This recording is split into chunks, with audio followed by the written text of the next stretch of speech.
When former Nazi officer Konrad Kalejs flew out of the United Kingdom last month, the British resolve to get rid of him was matched by a worldwide perception of Australia's weakness in failing to prosecute him. How does it feel to be back in Australia, Mr. Kalejs? Were you involved in the death of 30,000 people in Latvia? That's enough.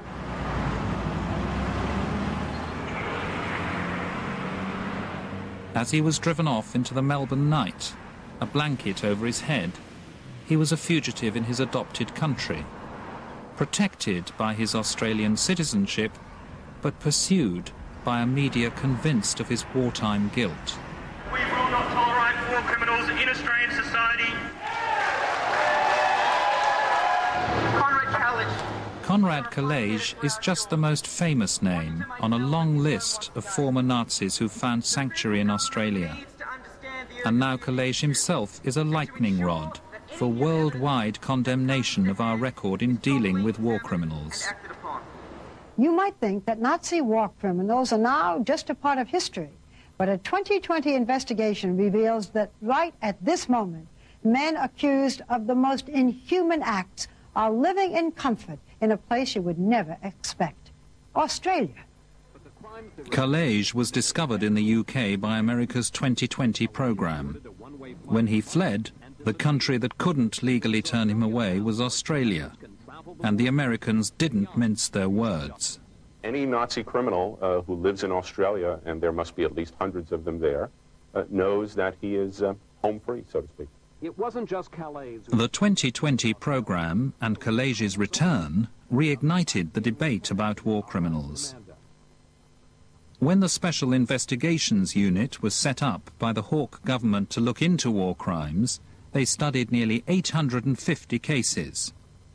But their hands were tied by the decision to restrict the historical scope to crimes committed in Europe during World War II, and to try war criminals rather than simply deport them or strip them of their citizenship. When 3 prosecutions failed, the unit closed, and with it the will to resolve the problem. The thing started with a passionate and highly commendable but not very practical idea of trying Nazi war criminals who live in Australia. Unfortunately, the authorities did not really examine what was really possible to achieve. The argument over whether to prosecute Konrad Kalejs and his fellow Nazis decades after the event divides lawyers and investigators. Tonight on Four Corners, we examine 5 cases which continue to evoke moral outrage but have had no legal resolution.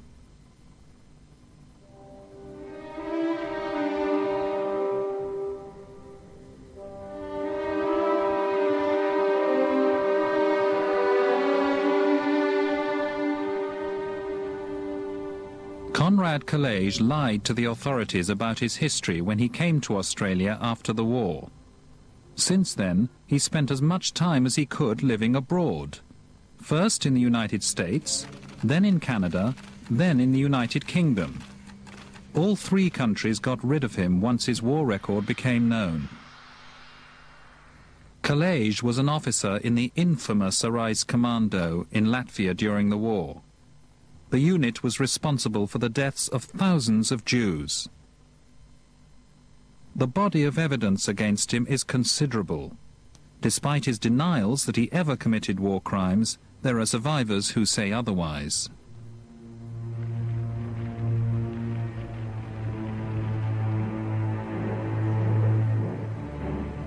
I was an only child, and I was sent, still with my parents, in a train load to Riga, in a sealed train under armed guard for 5 days, no food, no water, and arrived on the 20th of January 1942 on a railway siding outside of Riga. There I was separated from my parents. 80-odd young males were set aside, selected away from the rest of the transport, and marched away into a camp, and that was Salaspils.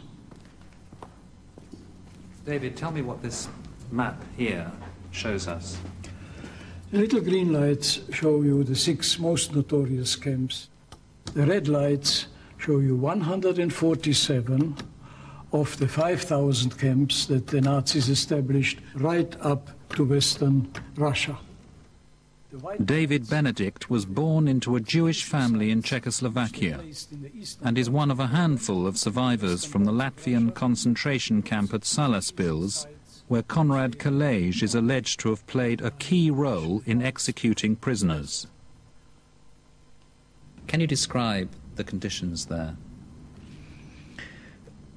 Periodical executions, hangings, shootings, and the shootings were done by a mobile execution squad. And one of those execution squads was commanded by Konrad Kalejs. It was general knowledge in the camp.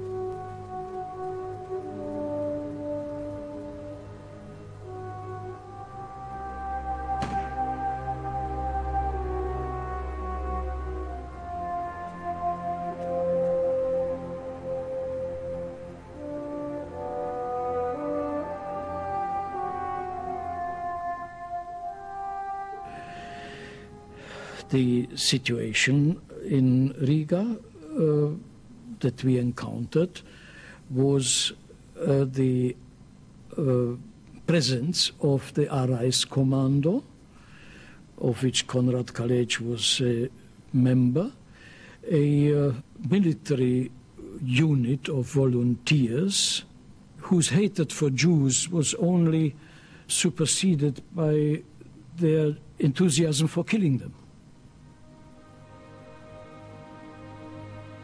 As well as the victims, a fellow officer of Kalejs has testified against the Arais commando unit.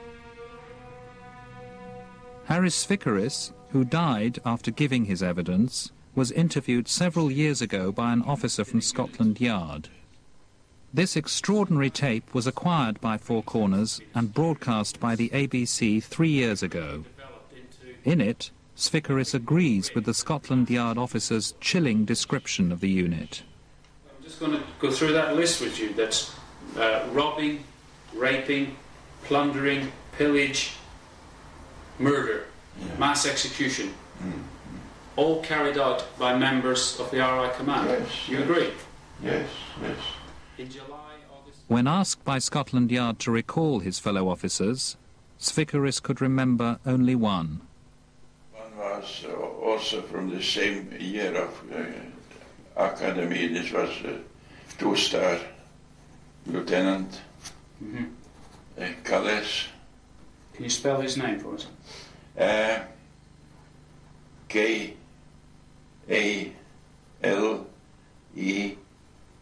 Okay. What was his first name?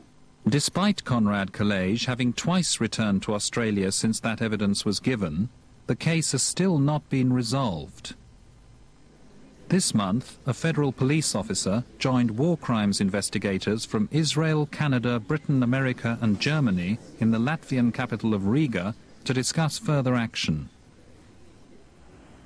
It's extremely unlikely that Kalejs will ever be tried in Australia, but the Latvians have now ruled that the evidence of dead witnesses like Haris Svikaris is admissible in their courts. The question now is, will Australia actively pursue the extradition of Kalejs to Latvia? The Latvians have indicated they want to proceed with as much speed as is possible to establish a workable and practical extradition relationship with Australia, and we're very pleased about that. That's what we wanted to do in 1998, and we're happy to do it in the year 2000.